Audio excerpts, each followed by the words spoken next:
Welcome to the tutorial video of Might & Magic 10 Legacy modding kit. With this guide, we want to show you some components of the modding kit and how to work with it. First, you need to install Unity Pro. The trial version is sufficient. Let us begin with how you can load the modding kit. First, you need to check that you have a current version of Might & Magic 10 installed.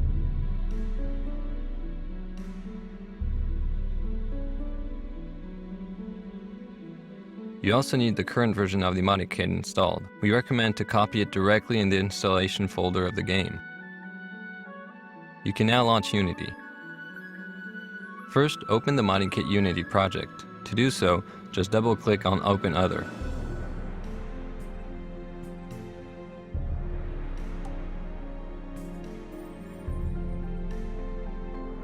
Browse for the folder where you have installed the game and select the modding kit folder. The browser will then close. Unity takes a moment to check the project. After a short moment, the import of the modding kit assets will start. This process will last a few minutes. We are taking a little shortcut here, but you have to take a few minutes to import the modding kit assets.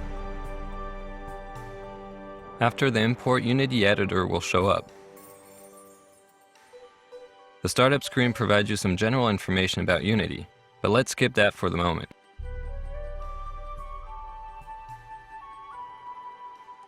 We will start by loading the mod sample level. For that, browse the Scenes folder.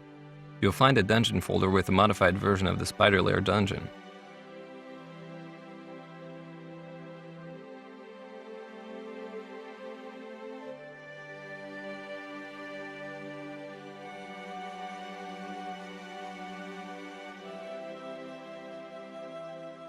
Each level is defined by two components. The first component is the level scene, which contains the third environment. The second file is the grid data, which contains the level logic. Open the level by double-clicking on the scene file.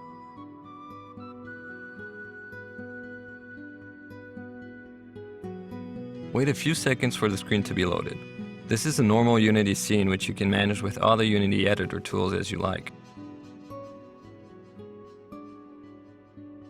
The most important components of the modding kit can be reached with Might & Magic 10 Legacy Mod main menu entry. You can find tools to create new scenes with grid data and minimap screenshots.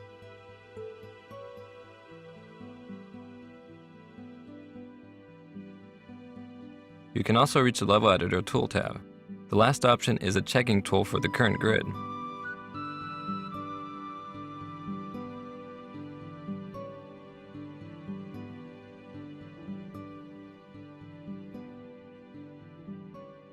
Now I would like to show you how you can create your own game database with exclusive snapshots of the game data, dialogue, and localization files for your mod.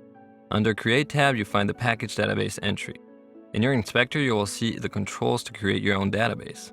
This database is created in the currently selected folder in your project view. Later, we will show you where you can configure your databases in order to link them to your mod. To add game logic to your scene, you should use the Level Editor. To do so, double-click on the Mod main menu and select Open Level Editor. First, you need to check if the editor is using the right game database. After you have opened the Level Editor, select the Settings tab on the right.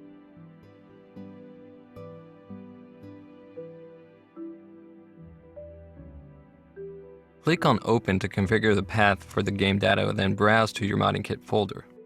There you need to browse through these folders until you reach the static data folder. Select this one.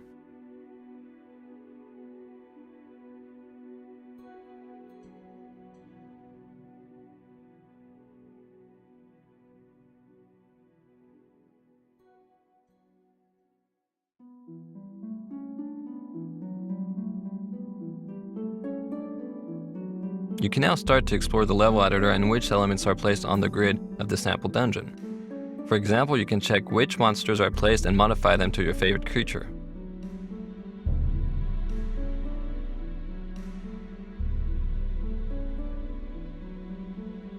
Now let's take a look at the level editor and the grid.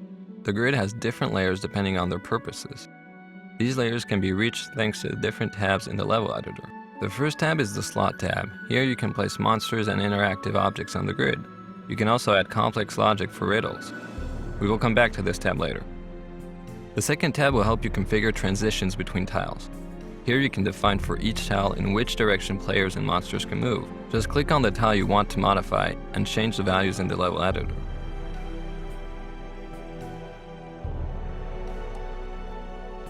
The other tabs contain the configuration of the terrain in general and the height of each tile, if you wish to have ramps and stairs in your level. The last tab is the setting tabs where you can, for example, configure the color codes used for the grid overlay.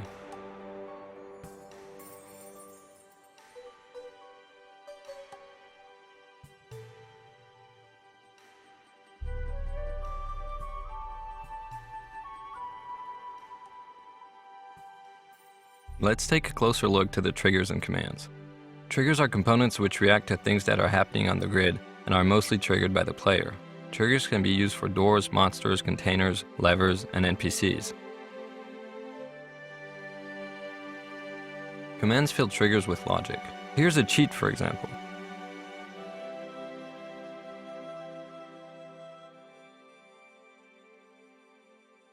For example, with set data, you can define which prefab the chest is using. These prefabs you can use right away. The open container command allows the player to open the chest.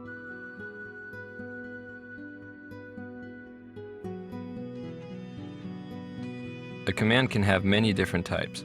For our chests, we would need some loot, so we are selecting set data and we can choose between gold, items, lore books, and tokens. While selecting gold, note that the amount can be configured directly in the command. You can also explore the other tiles on the grid, for example monster selection, modify them as you wish.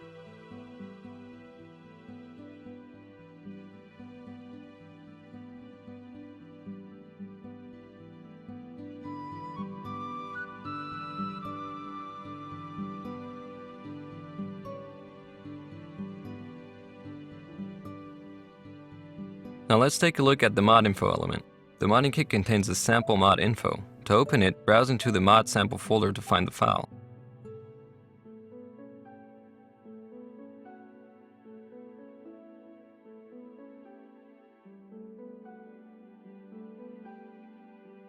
After opening the mod info, you can configure it in your inspector. Here you can enter the name of your mod, your name, the version, the default language, which should be used, and also a description text.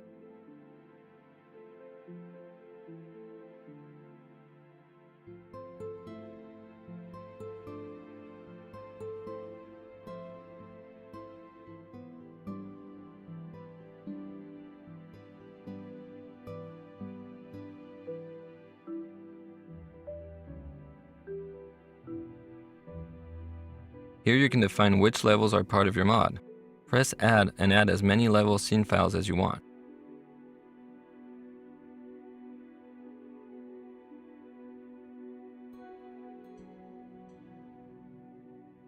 In this area, you can configure which databases your mod uses. If the fields are left empty, the mod will use the files from the main game. You can also define the location to where your mod should be exported. The buttons below are used to trigger the export of your mod.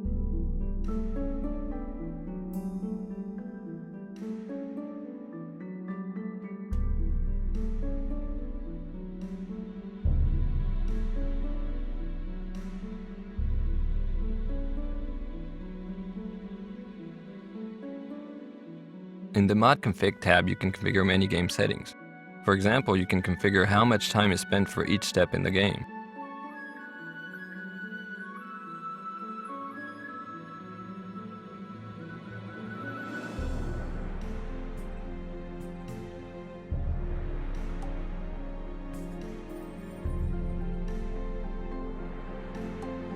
A very important value is the start map. Here you need to configure which level is loaded when your mod starts.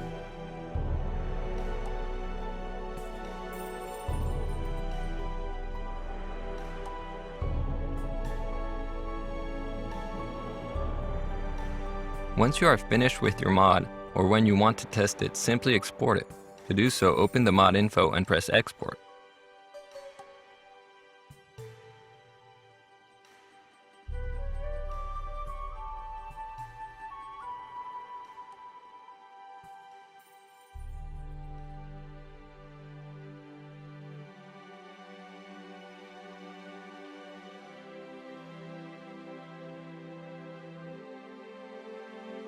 You can now take a look at your configured export location, and you will see your exported mod.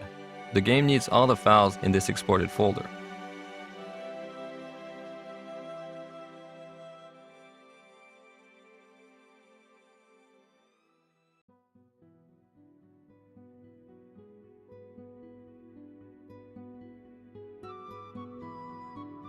To play the mod, you need to copy the exported folder with its content into the mods folder of the game. This folder is located next to your Might and Magic 10 saves. To find it, go to your My Documents folder and double-click on Might and Magic 10 Legacy.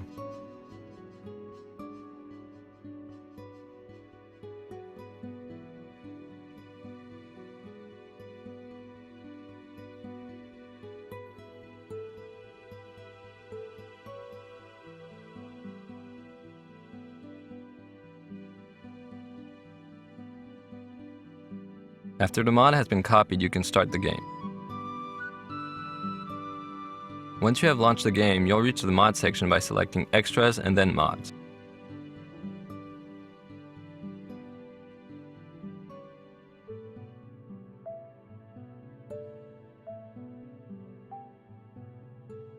On this screen, you will see all the mods that are in your mods folder. You can select one and take a closer look on the right side. Here you see the name, the author, the version, and also the description text of the mod.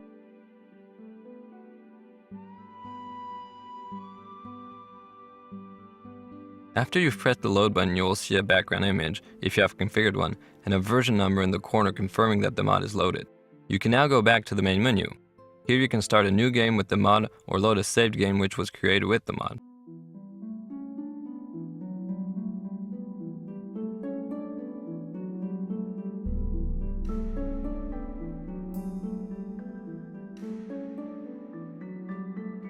When you create a new game, you will have the normal party creation process of Might and Magic 10 before jumping into the game.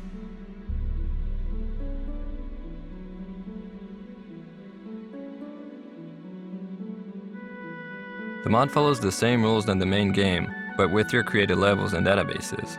This way you can define new adventures and play them. Thanks for watching this tutorial video of Might and Magic 10 Legacy Modding Kit.